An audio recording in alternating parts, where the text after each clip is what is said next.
My fiancé demanded. Sign this prenup giving me everything or the wedding's off. I said, let me read it. Then my lawyer found clauses so outrageous they were illegal, and we countersued for emotional distress and non-refundable deposits.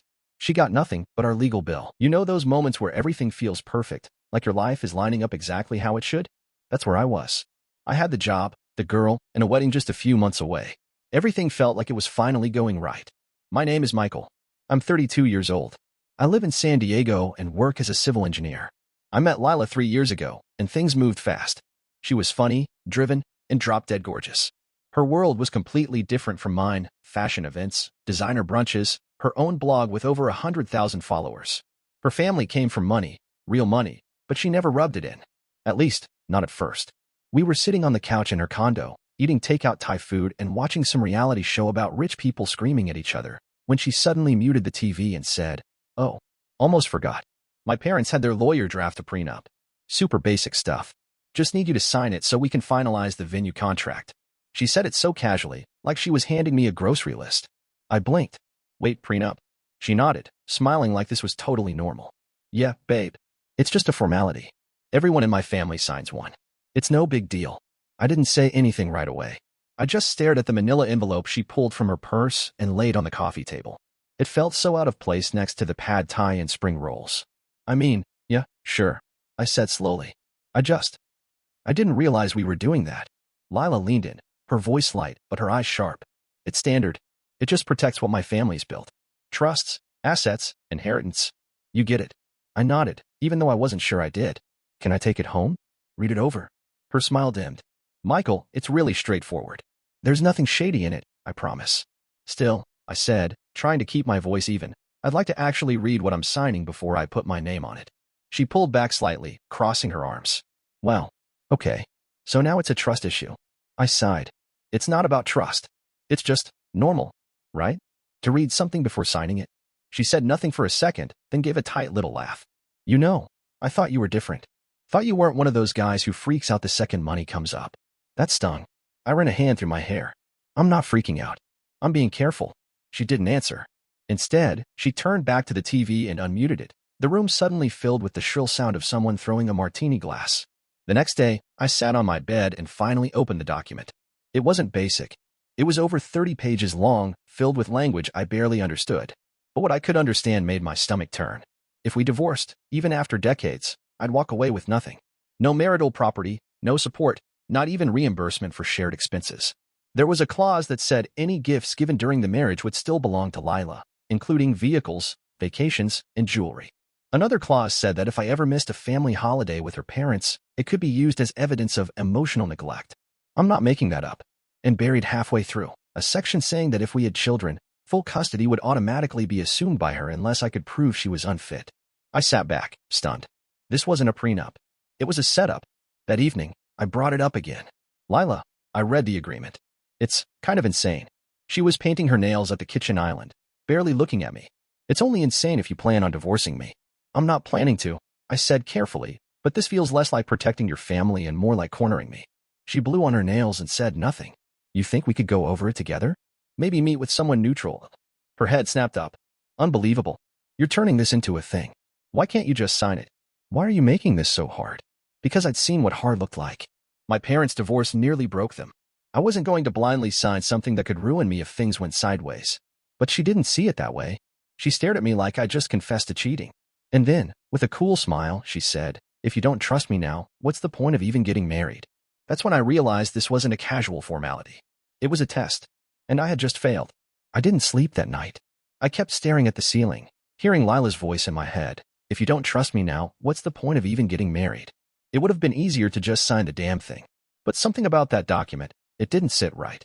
The language was too sharp, too one-sided. The next morning, I asked my coworker, Jamal, if he knew a good lawyer. He raised an eyebrow but didn't ask questions. That's what I liked about Jamal. He handed me a card. Stanley Duncan, Family Law. Mr. Duncan's office was in a beige building near downtown, tucked between a dry cleaner and a chiropractor. The lobby smelled like old carpet and stale coffee. Nothing fancy. But when he called me in, I could tell right away the guy knew what he was doing. He looked to be in his 60s, with a calm voice and eyes that never stopped moving. I handed him the prenup. This is the agreement my fiancée gave me. Her family's lawyer wrote it. Mr. Duncan flipped open the packet, his lips tightening as he read. How long before the wedding? He asked without looking up. 3 months. He let out a low whistle. And she just gave this to you now? Yeah. Said it was a formality. His brow rose. That's not how formalities work. He kept reading, page after page, until he finally set the document down and leaned back in his chair. Okay, he said. Let's talk. I nodded, but my chest was already tightening. Michael, I've seen a lot of prenups.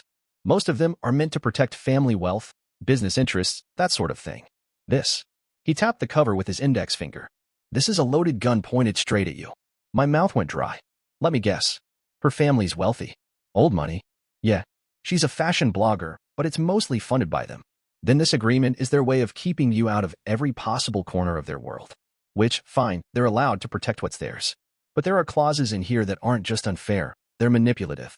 I stared at him. Like what? Like the one about holidays. That's emotional leverage disguised as legal strategy. And the custody clause? That's practically daring you to challenge her if things go bad. I shifted in my seat. So what do? You don't sign anything until we counter it. And even then, I'd suggest a serious conversation about what kind of marriage you're walking into. As I drove home, my thoughts were spinning. I kept thinking about the way Lila had looked at me when I asked to read the document, like I had betrayed her by simply wanting to understand what I was agreeing to. That night, I brought it up again. Lila, I talked to a lawyer today. He said some of the stuff in the prenup isn't standard. She didn't say anything at first. Just kept scrolling on her phone like I hadn't spoken. After a long pause, she said, So you're lawyering up now? Against me? I'm not against you, I said. But I need to protect myself too. She slowly set her phone down and looked at me. Her voice was sweet, but her eyes were ice. Michael, this was supposed to be simple. A document. A signature. Now you're turning it into a courtroom drama. I just want to make sure it's fair. She gave a tight laugh. Fair? You think life is fair? You think marriage is 50-50? I didn't answer. I thought you loved me, she whispered, like I'd slapped her. I thought you were different. And that's when I saw it, the shift. She wasn't hurt. She was calculating. She had expected me to roll over, to sign like I was grateful to even be invited into her family. Mr. Duncan had used a phrase earlier that stuck with me, bad faith. This wasn't about love anymore. This was about control. That night, I emailed Mr. Duncan and asked him to draft a response. I didn't know where this was headed, but I knew one thing. I wasn't walking into a marriage blindfolded. Not anymore. A few days later, I sat across from Lila in our favorite cafe, the one with the mismatched chairs and the lemon muffins she loved. It used to be our spot. But that day, everything felt off, the light too bright, the chatter too loud, the air thick with unspoken things. I had the prenup in my backpack and Mr. Duncan's notes folded neatly inside. I want to talk, I said. Lila didn't look up from her iced coffee. So talk. I paused. I'm not saying I won't sign something. I just need time. I want to work through this with my lawyer so it makes sense for both of us. That got her attention. She set her drink down slowly. Both of us? Yeah, I said, trying to keep my voice level. Because right now, it reads like something I'd sign if I was planning on being cheated on and tossed out with nothing. Her jaw clenched. Well, Lila, I'm not trying to fight you. I just need to be smart. She leaned forward, her voice sharp and low. No, Michael. You need to stop acting like this is some kind of attack. My parents just want to protect what's theirs. This isn't personal. It feels pretty personal when the woman I'm supposed to marry is looking at me like a threat. She pushed her chair back, arms folded tight. You're being dramatic. No, I'm being cautious. I took a breath. And I'm not signing anything until I fully understand what I'm agreeing to. Lila shook her head slowly, like she couldn't believe what she was hearing. You really don't trust me, do you? I started to answer, but then I heard heels clicking behind me. I turned and there she was, Lila's mom, Caroline, decked out in designer everything and wearing that trademark smile that always felt like a dare. I hope I'm not interrupting, she said sweetly, already pulling out the chair next to her daughter. Caroline, I said, trying not to sound like I'd been caught in an ambush. Lila just sipped her drink, like she hadn't planned it at all. We need to talk, Caroline said, folding her hands on the table. I understand you're having doubts. Concerns, I corrected. She smiled wider. Semantics. Look, Michael, I'm going to be frank. You're a lovely guy. But this is about doing the right thing. You and Lila come from different worlds. I looked at Lila, expecting her to say something. She didn't. Caroline went on, her tone smooth and calculated. Now, I could explain every clause in that agreement if you'd like, but let's not pretend this is about details. It's about commitment. If you truly love my daughter, you'd sign. That word, if hit me harder than I expected. I tried again. I do love her. But this prenup isn't a symbol of love. It's a strategy. And right now, it looks like you're trying to trap me. Caroline's smile didn't budge. We're protecting her future. Surely, a man like you can appreciate that. I sat back in my chair. I'm not your project. Or your charity case. Caroline leaned closer. Then stop acting like one. That was the moment Lila's best friend, Marissa, suddenly appeared beside the table. I hadn't seen her walk in. She wore oversized sunglasses and a smug little smile, holding her phone like she'd been live tweeting the whole thing. "Oh, good," she said. "Is this where Michael accuses everyone of being manipulative because he can't handle a simple contract?" "Marissa," I started. "No, let's be real," she said, sitting down uninvited. "You've been riding this wave ever since Lila brought you into her world. And now you're panicking because you might actually have to prove you're not here for a paycheck." I stared at her, stunned. "Are you serious right now?" "Dead serious," she snapped. "You should be grateful. Not acting like a gold digger with a lawyer." That's when it hit me. This wasn't just about a prenup. This was about control, power, image. I turned to Lila, my voice shaking. "Is that what you think? That I'm with you for money?" She didn't answer right away. She just looked at her mom, then at Marissa, and finally back at me. "I think," she said slowly, "you're making this harder than it needs to be." It felt like a gut punch. The girl I loved wasn't defending me. She wasn't even hesitating. Later that night, after I got home, my phone buzzed. "Lila, if you don't sign by Friday, we're calling off the wedding. I won't wait around forever for someone who doesn't trust me." I stared at the screen, heart pounding. There it was. No more pretending. No more smiles. No more soft words. The real Lila had finally shown herself. And she was nothing like the woman I thought I was marrying. But the next morning, I knew. I wasn't marrying Lila. I didn't say it out loud yet, not even to myself, but it was there. A quiet truth that settled in my chest like wet cement. I forwarded her text to Mr. Duncan. He called me within the hour. "Well," he said, after a long pause, "that message alone makes the prenup invalid in a court of law. If she's threatening to cancel the wedding unless you sign, that's coercion. And coercion voids the agreement." "I figured," I said quietly.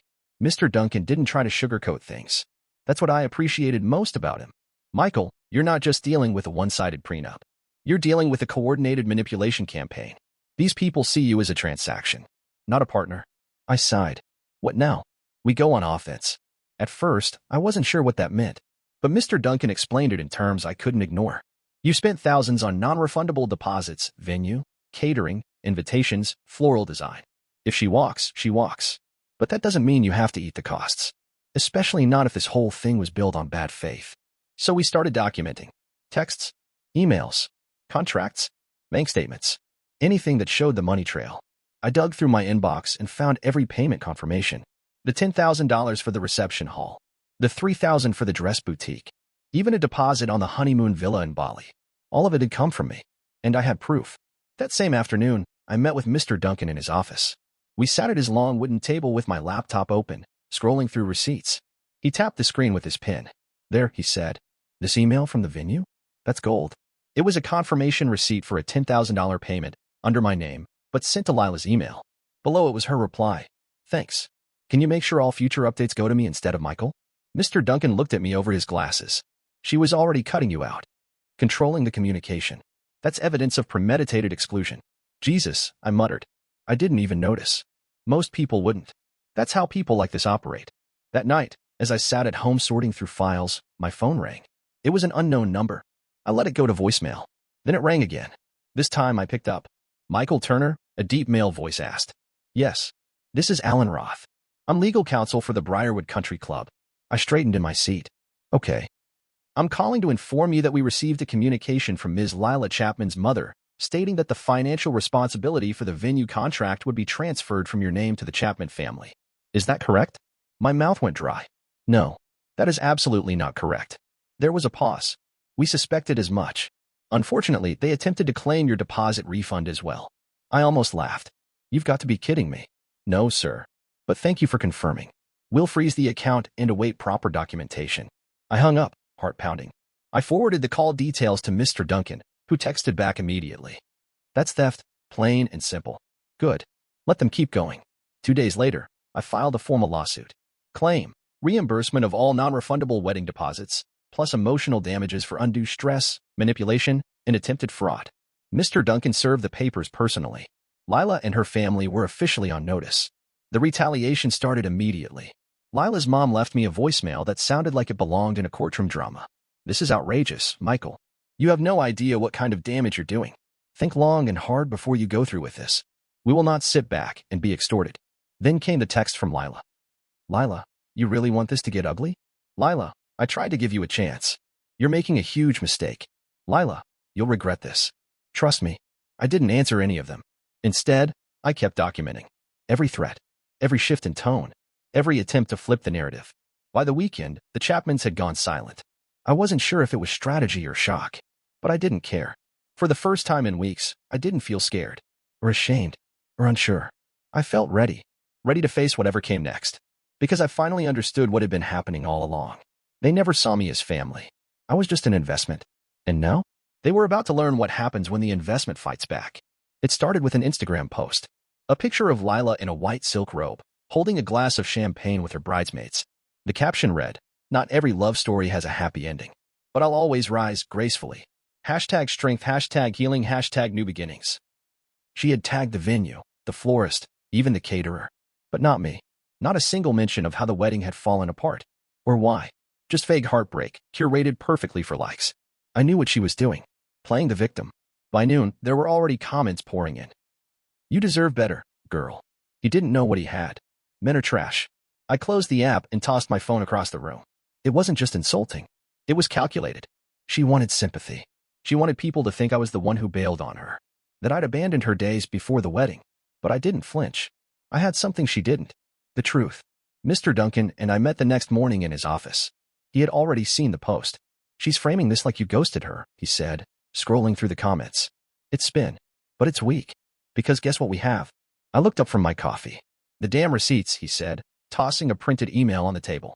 It was from Briarwood's event manager, confirming Lila's mother had tried to reassign the refund request into her own name after I had canceled the booking. "She tried to intercept the funds after cutting you out. That's fraud. And if this goes to trial, we use it." He had also dug up an old text thread between me and Lila from 2 months earlier, where I agreed to cover the deposit on her wedding gown in exchange for having a say in the ceremony plans. She had responded with, "Of course. You're my partner. This is our wedding." Mr. Duncan shook his head. Every time she said, "our," she gave us ammo.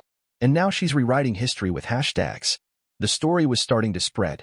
Quietly, at first. Through mutual friends. A few of my old coworkers texted me. "Hey, man. Just saw Lila's post. You okay? If you ever want to talk about it, I'm here." People are saying weird stuff. Even Jamal, who'd given me Duncan's card, showed up at my apartment with a six-pack and a tired look on his face. "I knew something was off about her," he said. "But this is next level." He cracked open a beer and pointed at my phone. "You gonna let her do this?" "Lie to the world." "I don't care what her followers think," I said.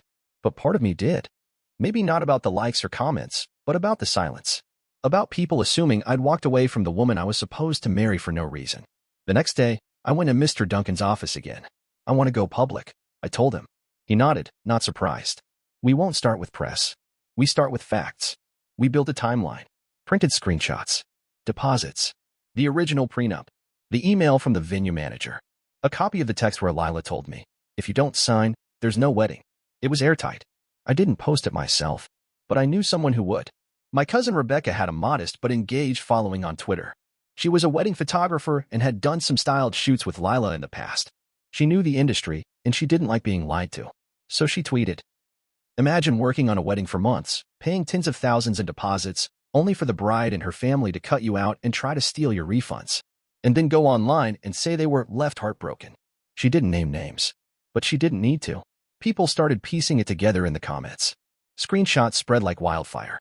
Someone found the wedding venue's cancellation notice posted on their Facebook page. Then another person dug up a video of Lila at a bridal fitting, thanking my amazing fiancé Michael for making this possible. The narrative was collapsing. Fast. By the end of the week, Lila locked her profile. Mr. Duncan smiled when I told him. That means it's working. Still, I didn't feel like I'd won anything. Not yet. Because underneath the legal strategy, the screenshots, and the lawsuits, there was heartbreak. Not rage. Not revenge. Just grief. I had loved her. Honestly. Completely. And what she gave me back was performance, manipulation, and the threat of public shame. That Friday night, I sat alone in my apartment with the prenup in one hand and our canceled honeymoon itinerary in the other. I didn't cry. But I stared at that itinerary for a long time. Bali. 7 nights. Oceanfront villa. I'd picked it out because she once told me, all I want is to drink coffee by the water with someone I love. Turns out, I was the only one who meant it. But now, I was done pretending. The mask had come off. And the real Lila? She wasn't sipping champagne in silk robes anymore. She was ducking from the fallout of her own lies. It felt like walking into a courtroom scene from a legal drama, only it was real, and I wasn't acting. The deposition was held in a downtown high-rise, 12th floor, glass walls, bottled water lined up neatly on the conference table. Mr. Duncan and I sat on one side, calm and steady. Across from us, Lila, her family lawyer, and her mother, who looked like she'd aged 10 years in the past 2 weeks. Lila wore a beige blazer and had her hair pulled into a tight bun.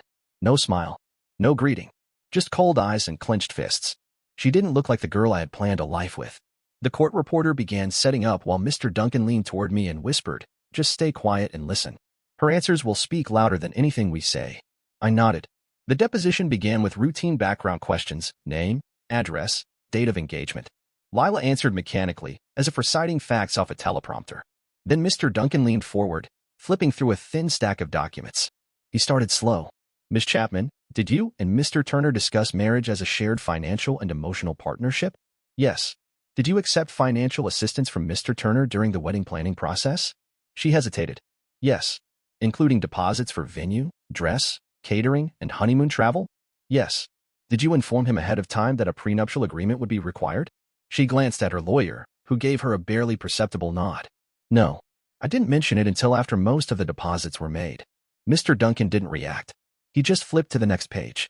"Can you explain why the prenup was presented less than 90 days before the scheduled wedding?" Lila took a slow breath. "Because my parents were concerned.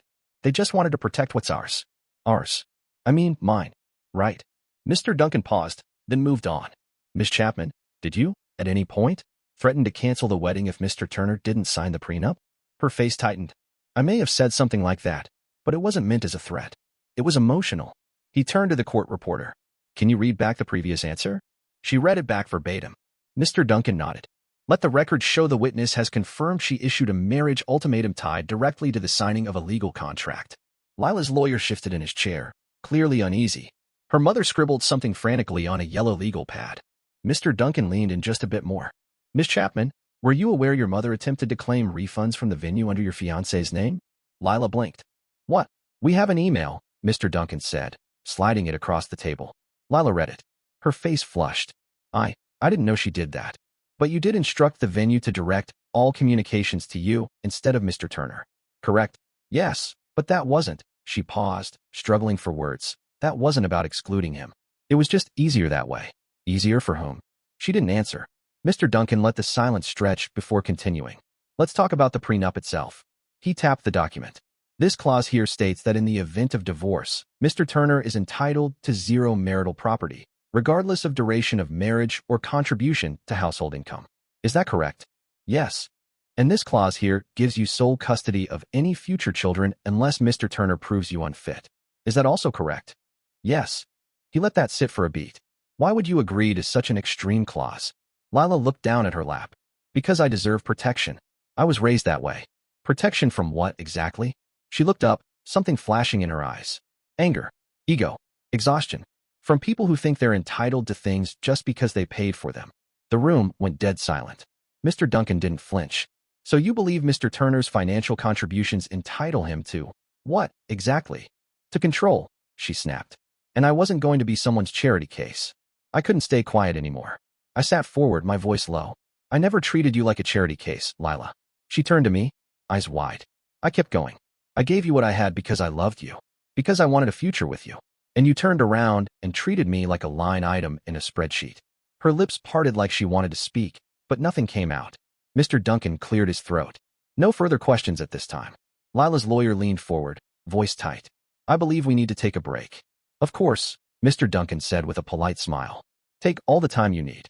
Lila and her lawyer stepped out. Her mother stayed behind, flipping through papers, her pen now motionless. I looked at Mr. Duncan. "That last part, is that enough?" He nodded slowly. "More than enough. We don't need to prove she's malicious.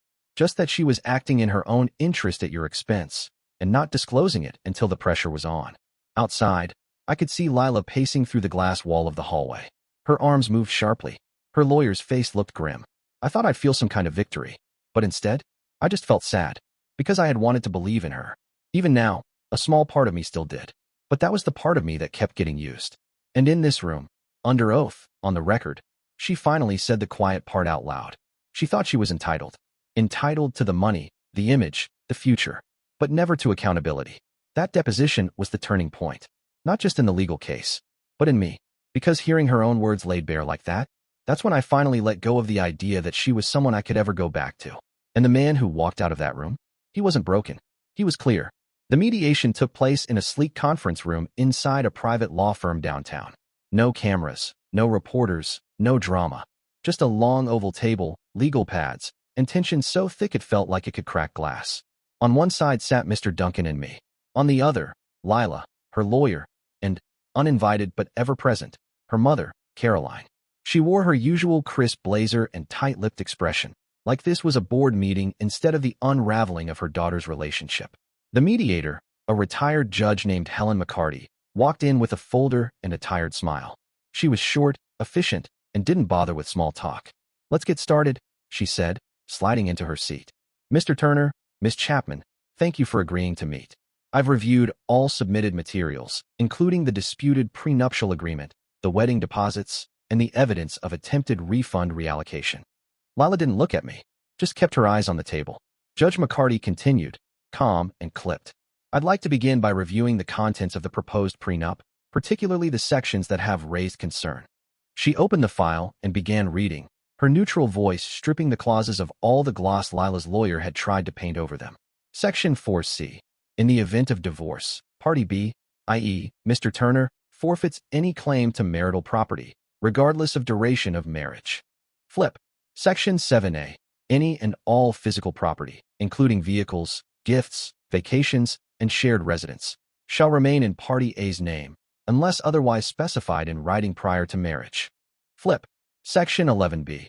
If children are born of this marriage, primary custody shall be granted to Party A by default, unless compelling evidence of neglect or abuse can be proven by Party B. She looked up at Lila's lawyer. "Are you seriously presenting this as fair and equitable?" He cleared his throat, shifting in his seat. "The Chapmans have significant generational wealth. The purpose of this agreement was to protect that." The judge raised a brow.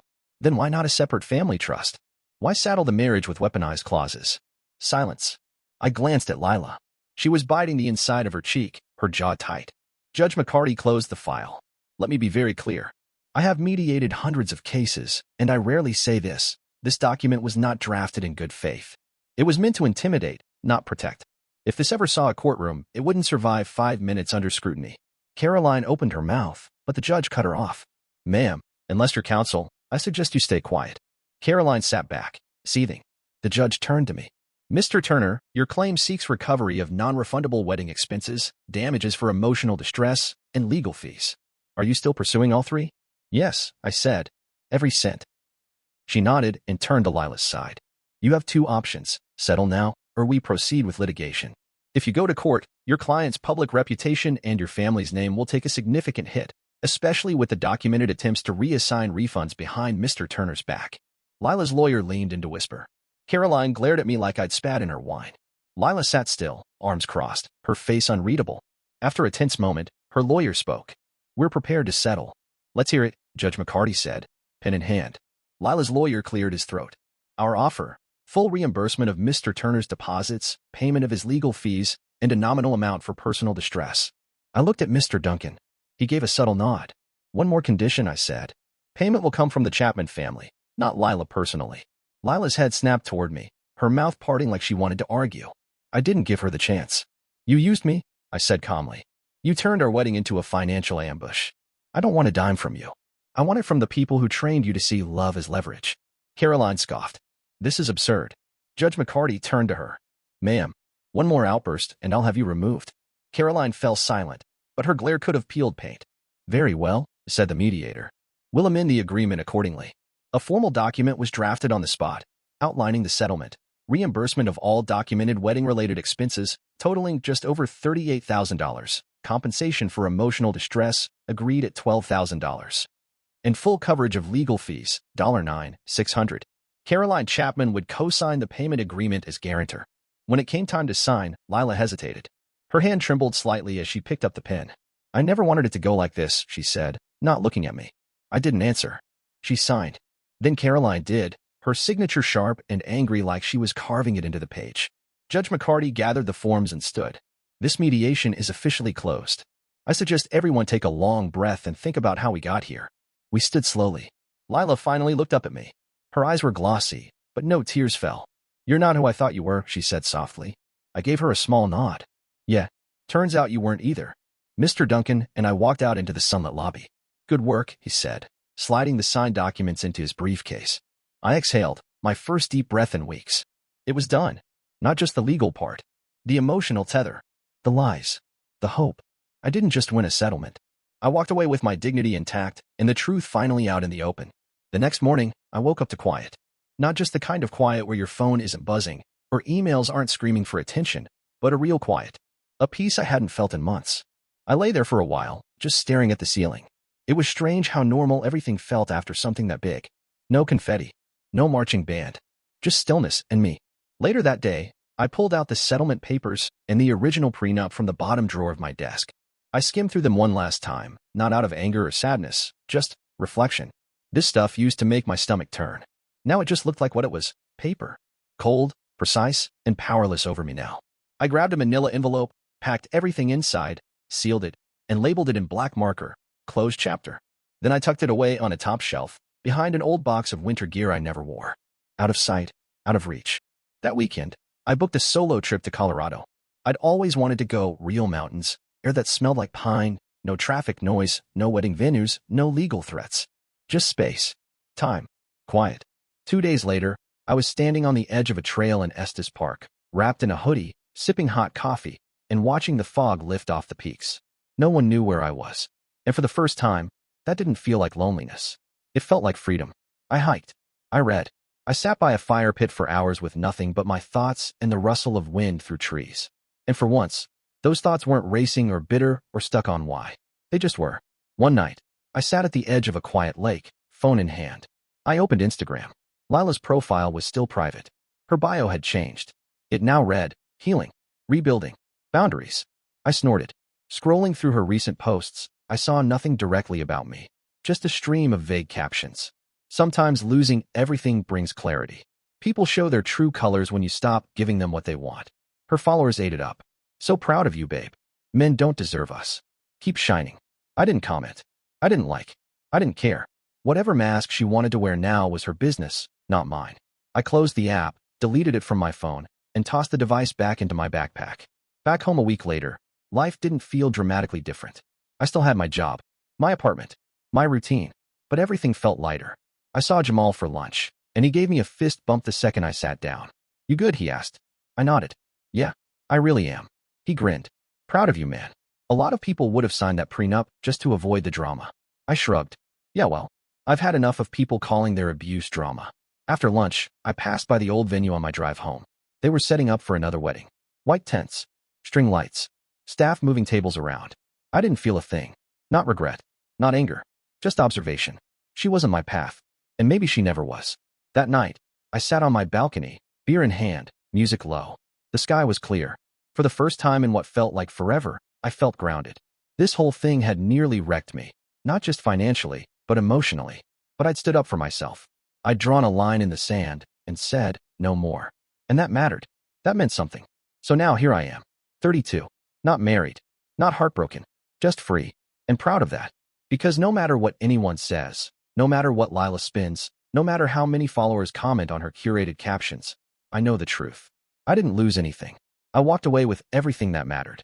My self-respect, my peace, and the quiet conviction that when push came to shove, I didn't let anyone, no matter how beautiful, rich, or well-connected, treat me like a pawn in their game. I closed my eyes and smiled. Turns out, closure doesn't come with a bang. Sometimes, it comes with silence. And that's more than enough.